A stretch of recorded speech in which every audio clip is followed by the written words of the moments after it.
Let me just see if the stream is working.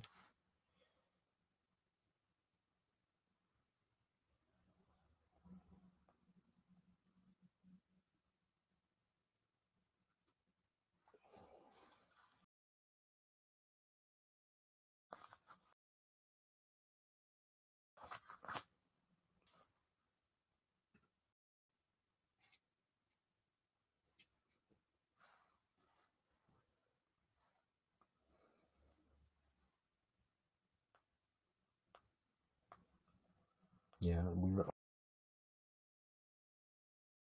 are lives. Um,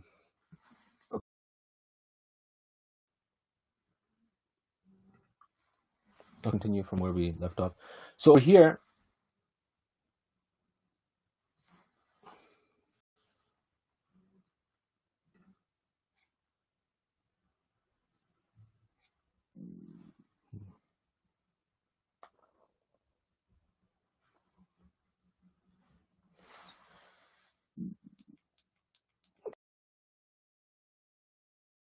let me just, yeah.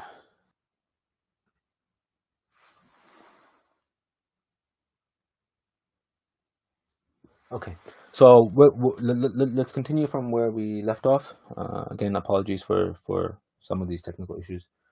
Um, but so this idea, what we're discussing over here between the difference between these two positions is basically a tension between. There's a tension over here between two legal meanings, as we mentioned.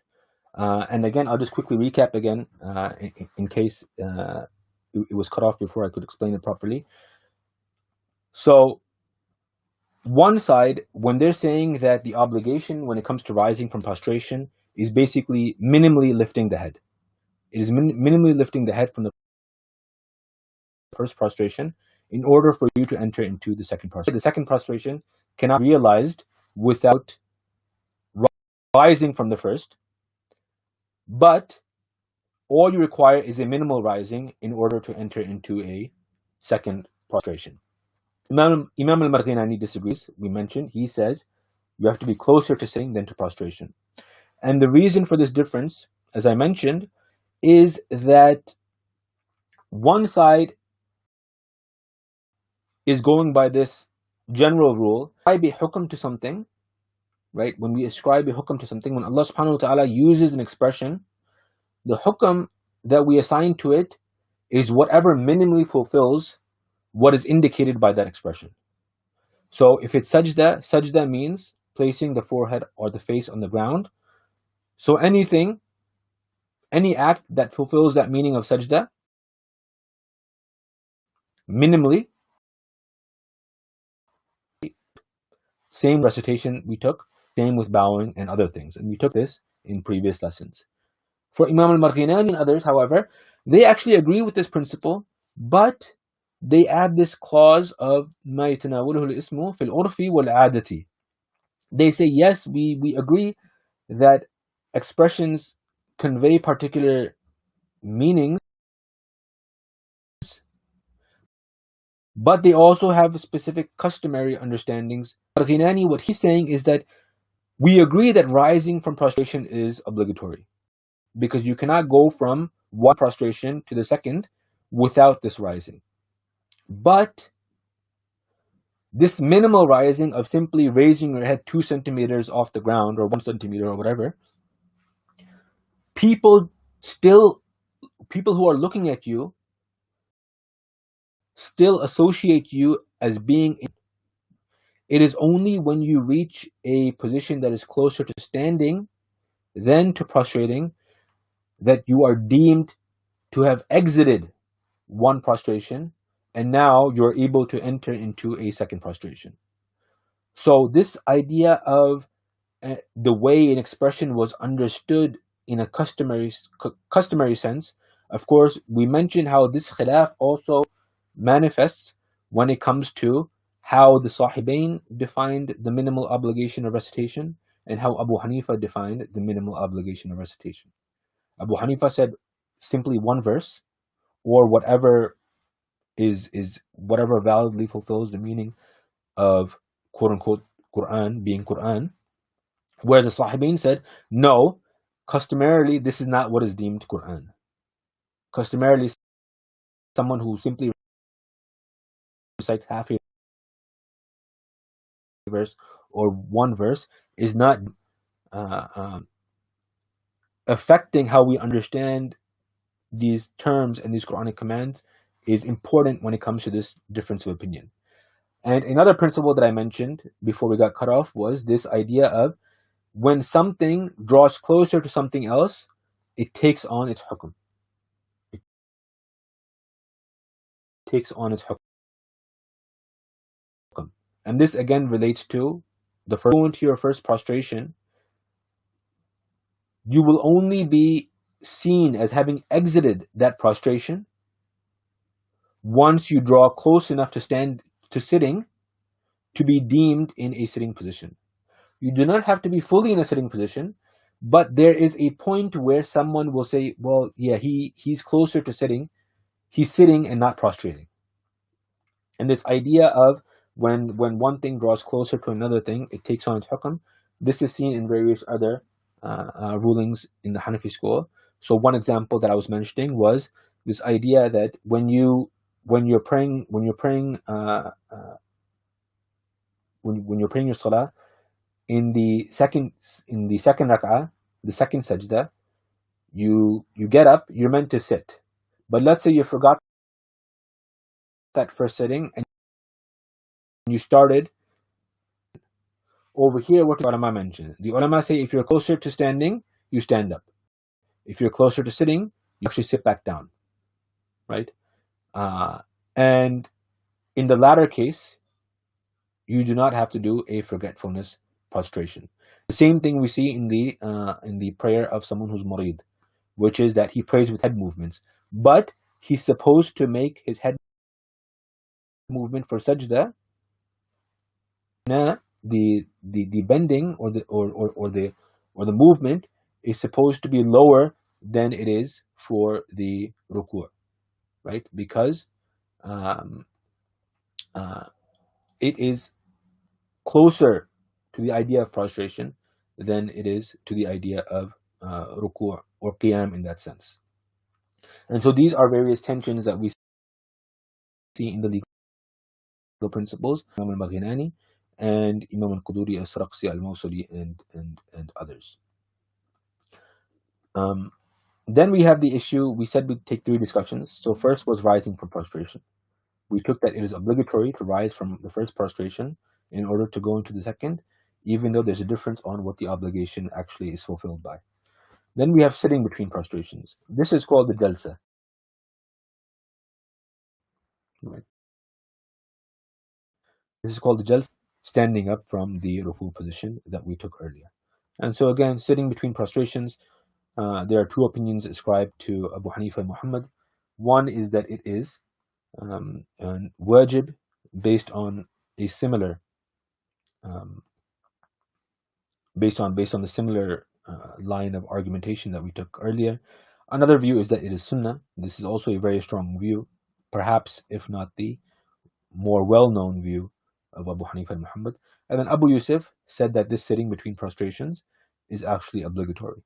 And so again, we're not talking about rising over here. We're not talking about simply rising. We're talking about an actual full proper sitting, right? Abu Yusuf said obligatory, whereas ulama ascribe different views to Abu Hanifa and Muhammad. Some say necessary, some say sunnah. And there are a lot of ulama who actually didn't decide. Like if you look at al-Ikhtiyar, if you look at Imam al-Saraqsi, if you look at Imam al-Kasani, they'll actually mention that it is either wajib or sunnah mu'akkada. It is either a wajib or a sunnah mu'akkada. And so they themselves do not always specify what exactly the legal ruling is. And one reason perhaps for that is the sunnah mu'akkada was often associated in some way as having some naw' or having some an element of wujub to it sometimes. And as we took in previous lessons, there are degrees to the sunnah, where some sunan reach the level of being very close to wajib, and others are much lower in terms of their particular status, their legal status. So again, the evidence for it not being obligatory is the same thing that we took for the position of standing between, and so we won't get into it in much detail over here. You can think about this issue yourself. A principle that you can take into mind is that any sitting that is not immediately preceded by the conclusion of the prayer is not obligatory. This is a general principle in the Hanafi school. Any sitting that is not basically the final sitting of a prayer is not considered obligatory. Finally, prostration, right? The stillness and bowing prostration. Again, we see a difference between Abu Hanifa and Muhammad. This is called Ta'dil al-Arkan. And stillness, again, the hadith that we took of the individual who enters the presence of the Prophet in his mosque, and he prays and the Prophet tells him to repeat his prayer. The Prophet actually mentions all these actions. He mentions, rising up from ruku', being still in the standing, rising up from sujood, being still in the sitting, being still in the sujood itself, being still in the ruku' itself, etc., etc. He mentions all these actions, and this is why this is a point of dispute. Abu Hanifa and Muhammad said ta'dil al-arkan, according to what al-Qarhi concluded of their position is, and what that means is when you go into the bowing position, you enter it, and there's a momentary instance of stillness, and the ulama usually say to the extent of at least where you can say one tasbihah, right? You can say one tasbihah,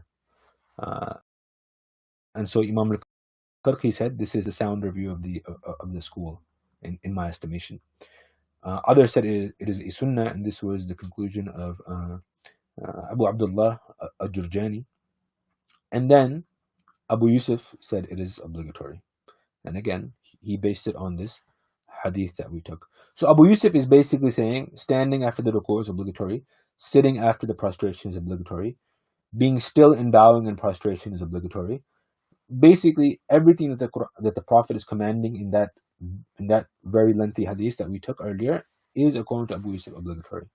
Abu Hanifa and Muhammad are following the epistemology that we outlined, which is that this hadith is not strong enough to establish these things as fard. And so we either say they are wajib or they are sunnah. Now over here we get into a really, really interesting and complicated discussion. We have a principle. When ulama when they do tarjih, when they give preference to the conclusion of al-Qarhi, that being still in bowing and prostrating momentarily is the sounder view of the school, they mention this principle, that actions that complete the integrals are wajib, while actions that complete the wajib are sunnah. Okay, again, an action that completes the integral of a prayer is considered wajib, while an action that completes the wajib actions in prayer are considered sunnah. And so qira'ah of Surah Al-Fatiha is a takmeel, is a completion or perfection of an integral, which is recitation. And so that is why one reason, one legal meaning that the Hanafis mention for why the Fatiha is considered wajib, because it does takmeel, or it completes and perfects this integral of recitation. Okay? And similarly, being still and settled in bowing and prostration. Bowing and prostration are arkan as-salah. Ta'dil in bowing and prostration is perfecting and completing these two integrals. And so based on this principle, the hukm that they should be given is one of wujub, not one that is simply of being a sunnah. So that's the argument of al-Qarhi and those ulama who gave preference to his view.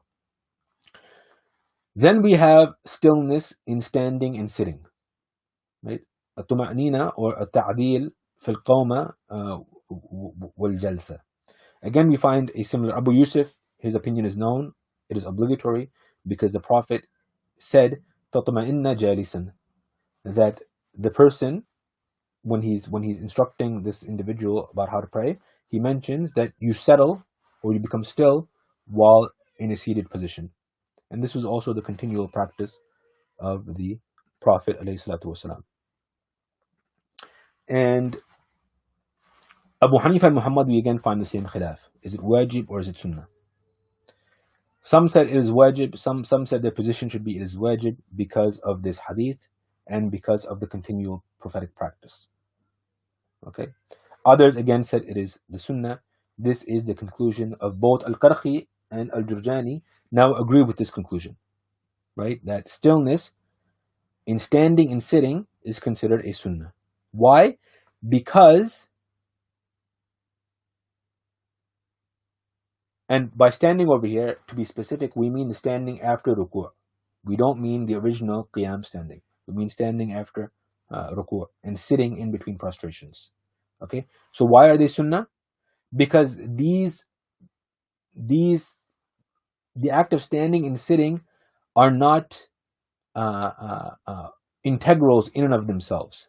Abu Hanifa and Muhammad agree that standing after the ruku' and sitting between prostrations is not considered arkan of salah. And so anything relating to perfecting standing and sitting cannot take the hukam of wajib, right? Because actions that complete the necessary actions are sunnah. So if standing and sitting, if we deem them as being sunnah, then it's clear that stillness in them is also a sunnah. If we deem them as being wajib, according to some of what is ascribed to Abu Hanifa and Muhammad, then even then we cannot say that tuma'nina in standing and sitting is considered wajib. Why? Because stillness over here is completing this wajib action then, and it will take on the ruling of being a sunnah in accordance with this principle that actions that complete the wajib actions in prayer are considered a sunnah. Now we're going to quickly go into the second cycle. We're going to go back to this slide. And if you could just give me just 1 second.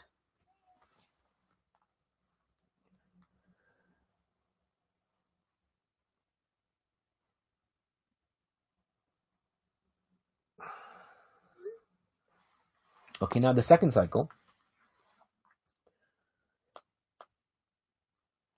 we're gonna return to this issue or this principle again, right? We're gonna return to this principle again, but we'll just go into the second cycle right now. So in the second cycle, Imam al-Quduri mentions by saying, وَيَفْعَلُ فِي رَكْعَةِ الثَّانِيَةِ مِثْلَ مَا فَعَلَ فِي الْأُولَى إِلَّا أَنَّهُ لَا يَسْتَفْتِحُ وَلَا يَتَعَوَّذ. In the second cycle, the individual does what he did in the first, except that he does not commence with the opening, and nor does he do ta'awudh. Right? He does not do basmala nor the ta'awudh. And the basmala, we've taken previously the khilaf on whether the basmala is repeated or not, and so you can listen to the last lesson to get details on that, inshallah. Just 1 second, I hear my son crying.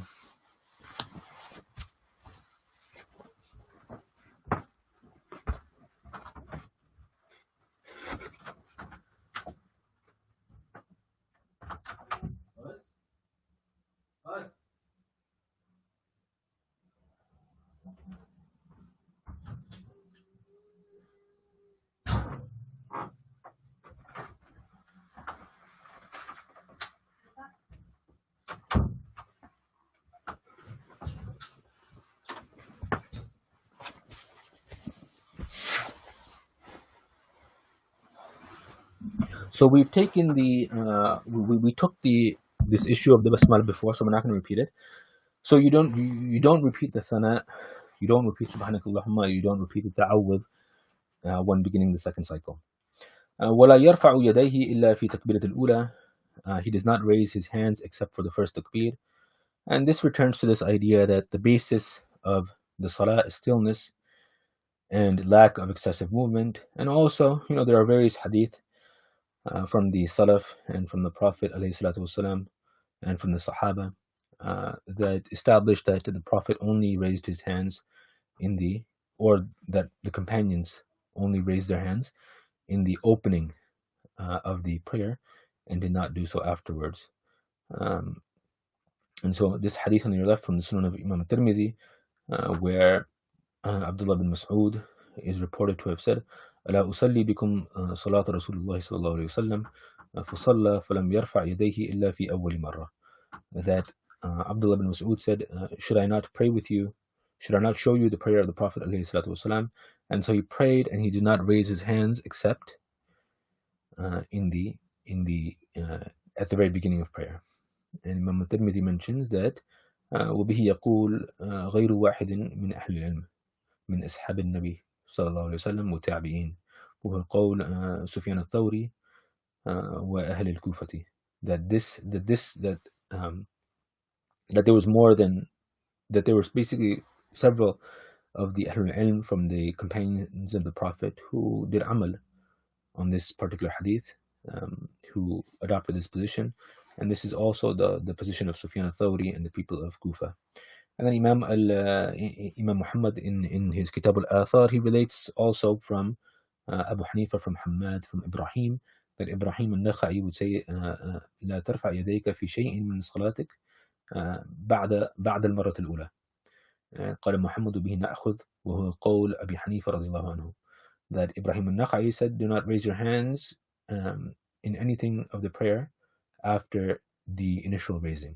And this, Muhammad said, is the position that he and Abu Hanifa took. And so, again, this is there's a lot that has been authored on this, and so people can refer to the various books that have been authored to defend this view of the Hanafis. And that should give them an idea of the istidlal the Hanafis used for this issue. Then Imam al-Quduri mentions فإذا رفع رأسه في سجدة الثانية من الركعة الثانية افترش رجله اليسرى فجلس عليها ونصب اليمنى ووجه أصابعها نحو القبلة ووضع يديه على فخذيه وبسط أصابعه وتشهد. When he raises his head from the second prostration in the second cycle, he lays down his left foot and sits on it, and he erects his right foot and points its toes towards the Qibla. He places his hands on his thighs, spreads his fingers, and recites the Tashahhud. So over here we have the first sitting now. This is the first sitting that Imam al-Quduri is mentioning. That when he and again, these descriptions have come in various hadith.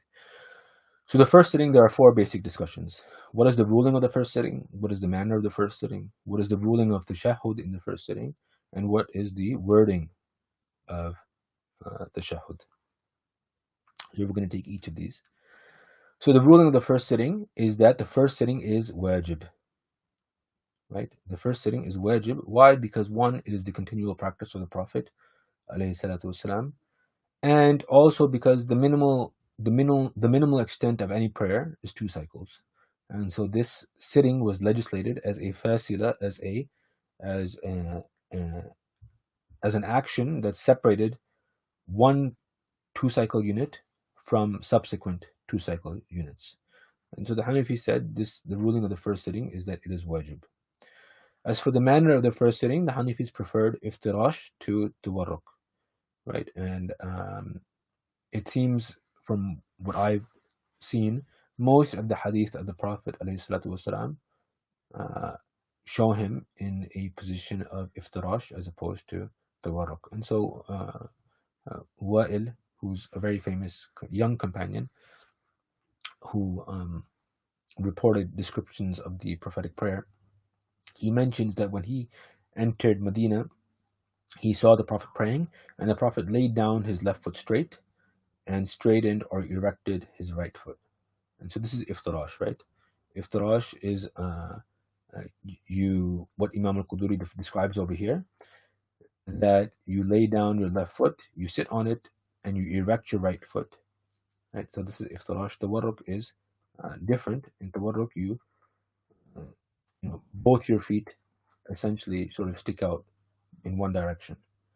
Um, uh, with the you don't actually sit on your left foot. The left foot is actually sort of diagonally pointed, and you kind of lean on your left hip.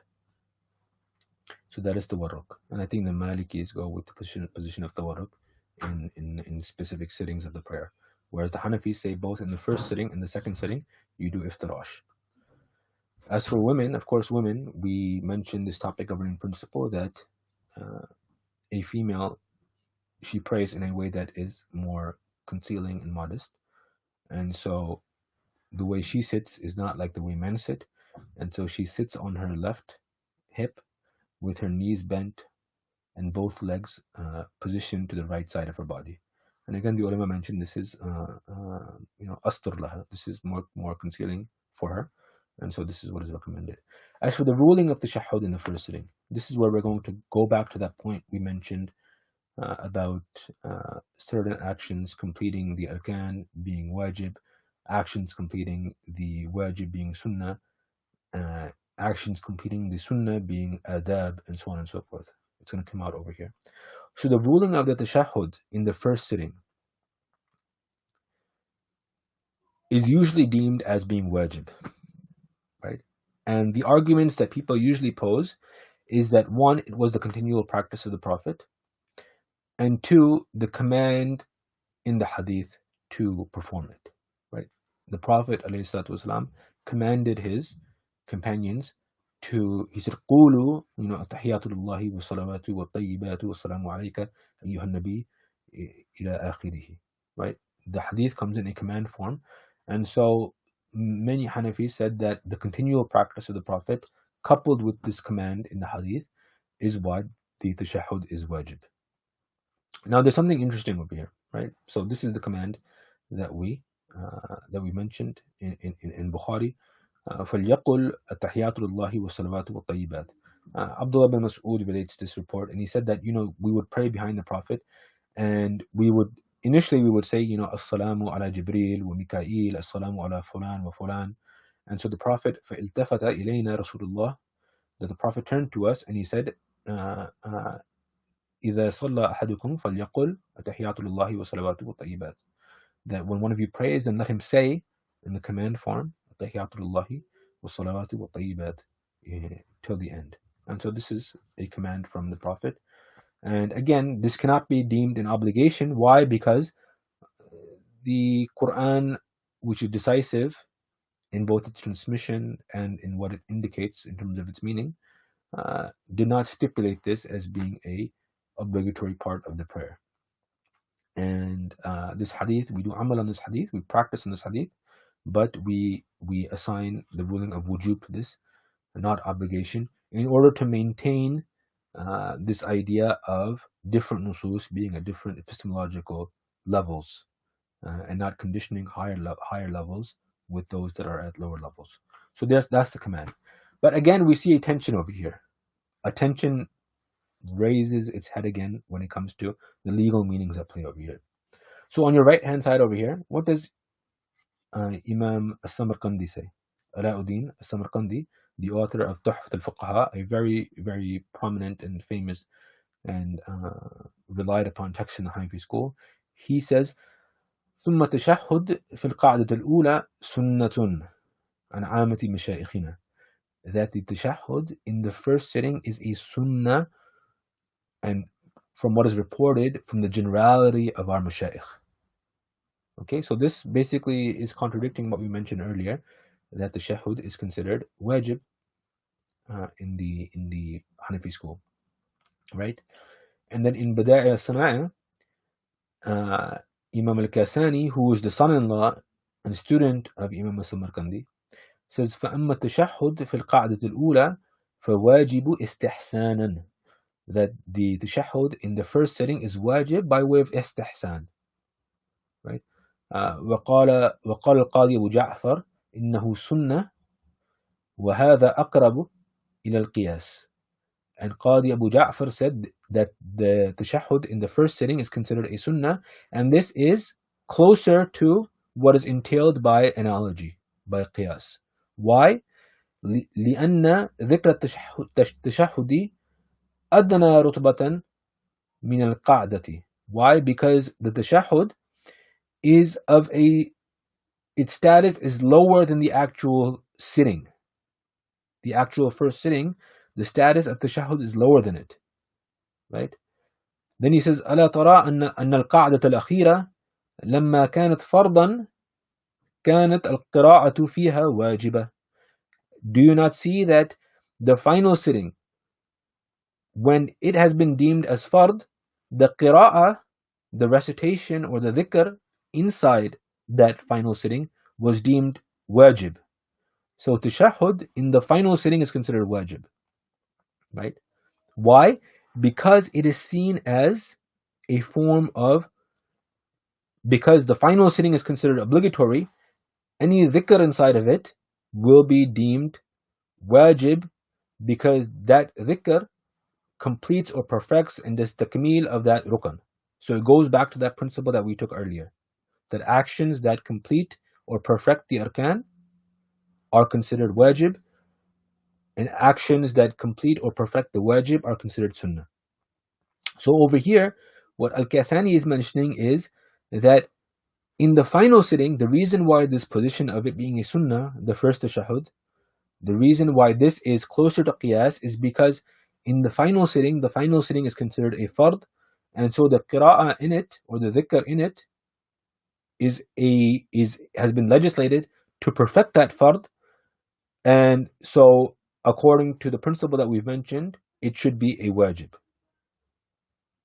But the first sitting is not a fard. The first sitting is simply wajib.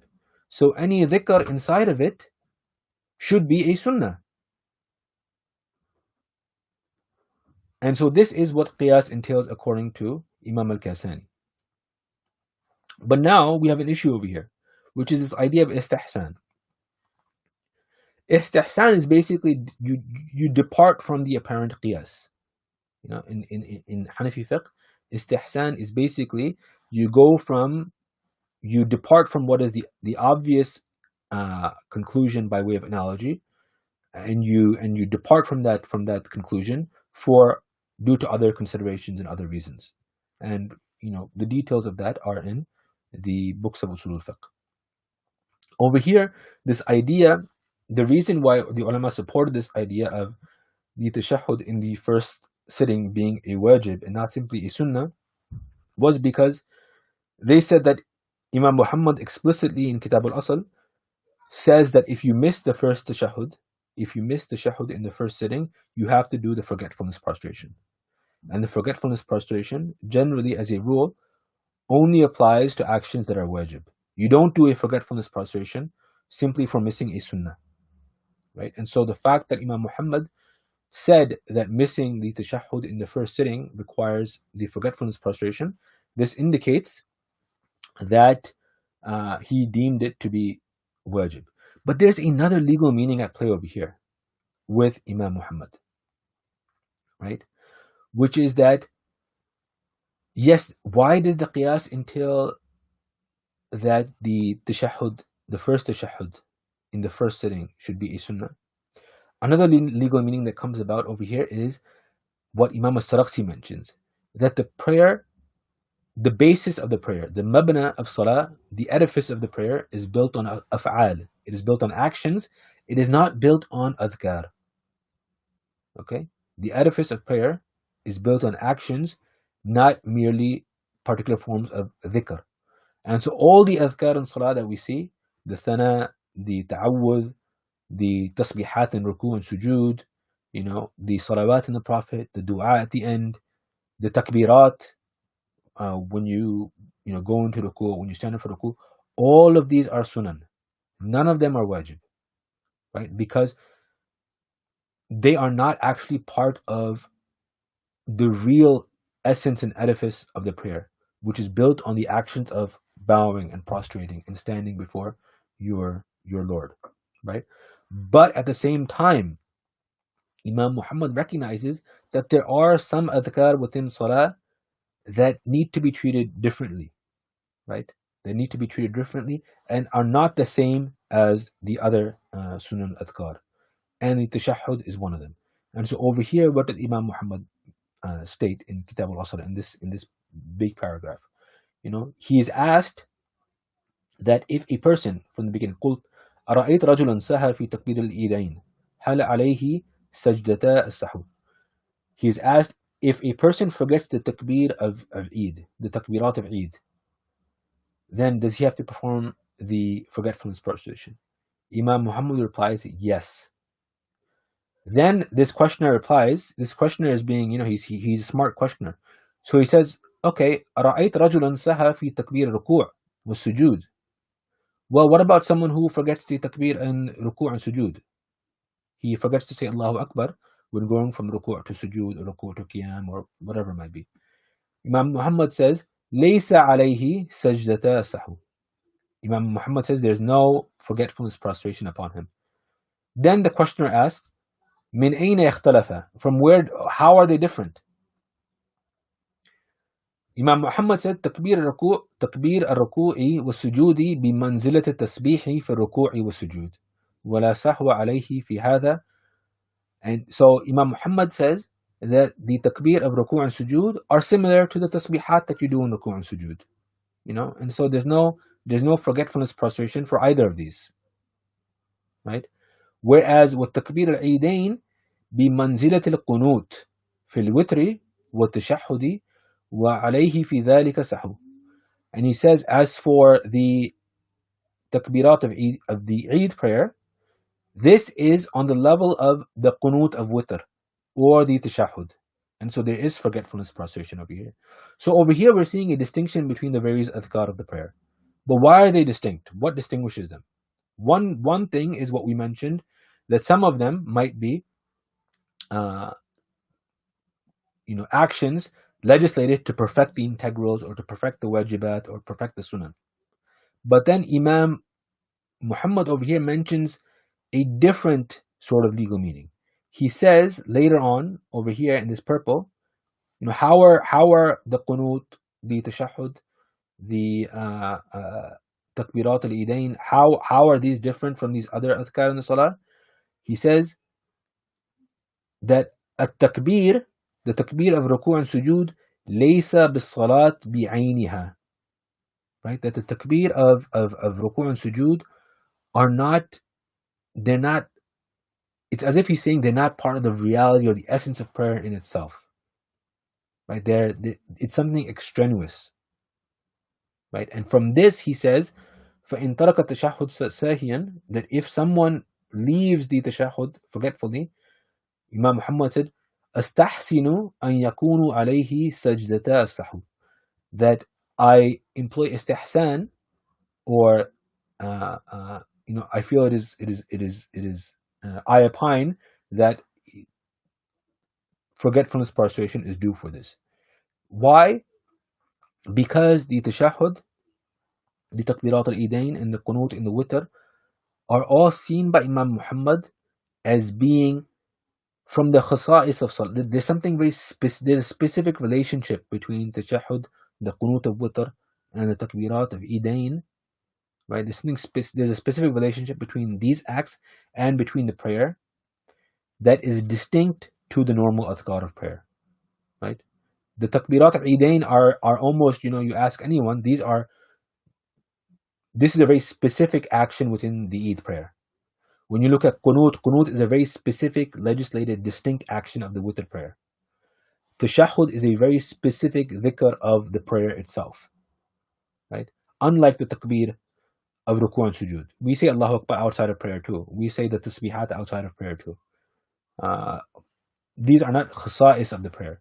And so what Imam Muhammad did was, he said that yes, the normal rule is adhkar in prayer are sunnah.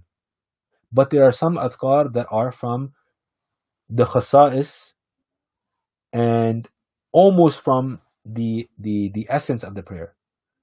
Right? And this is why we say takbirat al-Eidain. We say these are the takbirat of the Eid prayer. The idafa that we do is to the from the dhikr and the action to the salah itself. We say this is the qunut of witr. We say this is the tashahhud of salah. So they have a very they have a more essential link to the prayer than these other adhkar, and they have a specific relationship with the prayer that these other adhkar do not. And so this is why what we see over here essentially is we see all these legal meanings basically in conflict with each other. Because if you look at it from the perspective of this legal principle that we took, that whatever perfects the fard is wajib, and whatever perfects the wajib is sunnah, then the tashahhud should be, what should it be? It should be, the tashahhud in the first sitting should simply be a sunnah, because the first sitting is only wajib, and doing takmeel of the wajib, any act that does takmeel of the wajib is a sunnah. But when we look at it from this perspective, that there are some adhkar that are from the khasa'is of prayer, that there are some adhkar that are as-salah bi'ayniha, that there are some adhkar that are so closely associated with specific prayers, like the qunut is so closely and intimately associated with the prayer, then we get a different perspective, where these adhkar should be given a higher rutbah or a higher status than other adhkar in the prayer. And so this is where the idea of wujub for tashahhud comes from. And so we have all these various legal meanings and legal principles coming out on this specific issue. We have a theory of language and decisiveness and probabilisticness for why we don't deem these actions fard to begin with. Then we have principles regarding, okay, what does the continual practice of the Prophet indicate? Does it indicate wujub? Does it indicate sunnah? Can we rationalize the actions of the Prophet? Were the extra actions the Prophet came with on top of the obligatory actions, what were their function? Right? What was the function of these non-obligatory actions? How do these non-obligatory actions relate to how we understand the reality, the essence, and the specific features of a prayer? All of these can be have been expressed as principles, and they're all sort of in tension with each other and competing with each other. And this is why we get this khilaf on whether the tashahhud in the first sitting is considered a sunnah or whether it is considered wajib. And we can think through this, on various levels in much more detail, but hopefully that should suffice. Then we have the wording of the tashahhud, and we'll just go through the remaining slides quite quickly.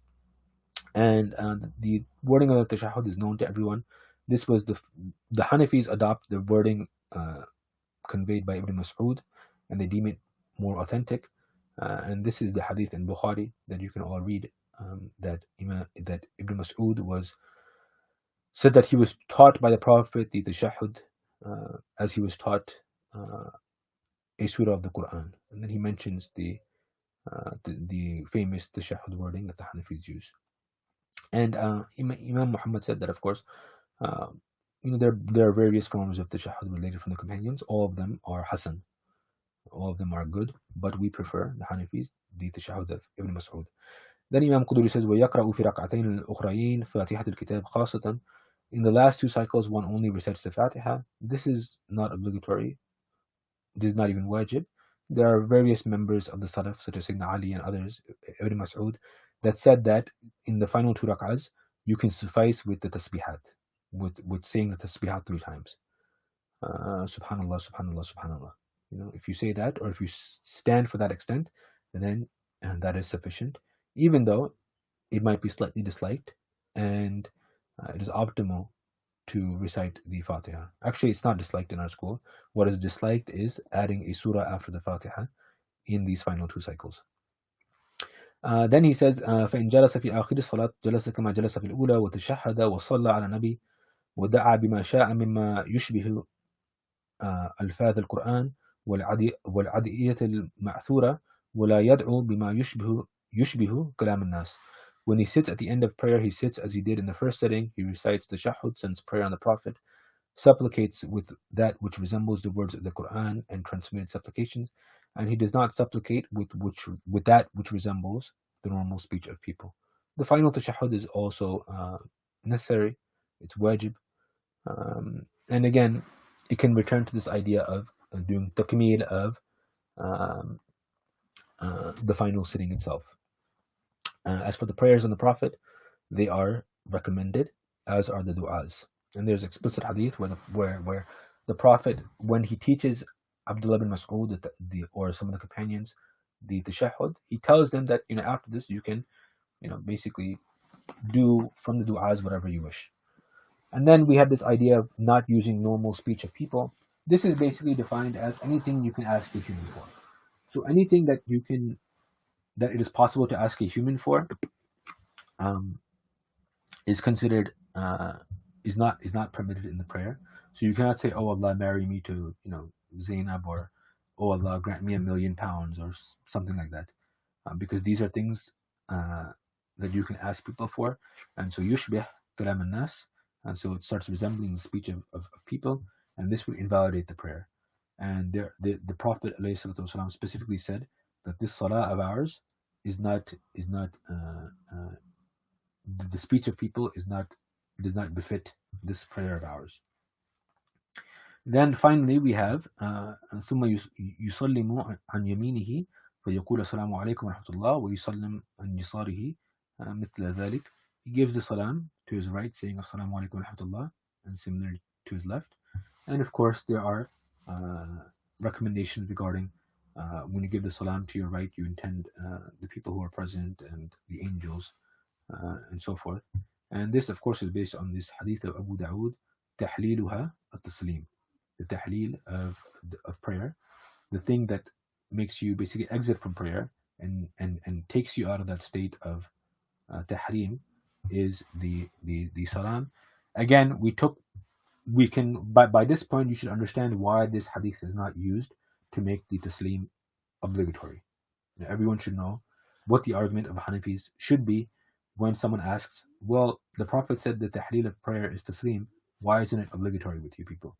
We should be able to answer that at this point. And the final taslim is, again, according to many ulama in the Hanafi school, wajib, and the wujub relates specifically to saying as-salam. You don't have to add alaykum. As long as you say as-salam, then the wujub is fulfilled. And so that is the end of this of these slides. I know it was a long lesson, but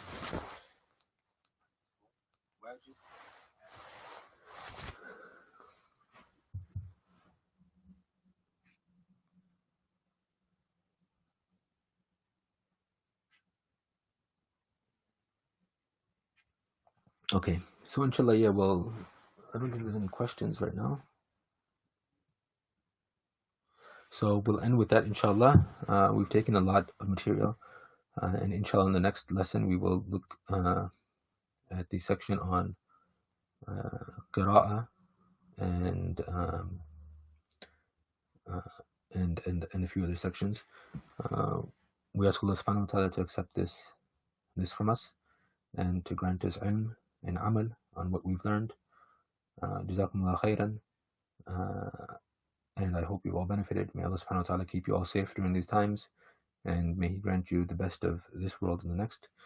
And we ask Allah subhanahu wa ta'ala to bless us with increased learning. As for the tahiyya, can you please recite tahiyya? At-tahiyatullahi was-salawatu wat-tayyibatu was-salamu alayka أيها النبي ورحمة الله وبركاته والسلام علينا وعلى عباد الله الصالحين أشهد أن لا إله إلا الله أشهد أن محمد رسول الله. This is the Tahiyya of Ibn Mas'ud. As for the other versions, inshallah, what I'll try to do is I'll try to maybe perhaps make a document and a audio recording of some of those versions, inshallah. So barakallahu fikum, and inshallah I will see you on Friday. Wassalamu alaikum wa rahmatullahi wa barakatuh.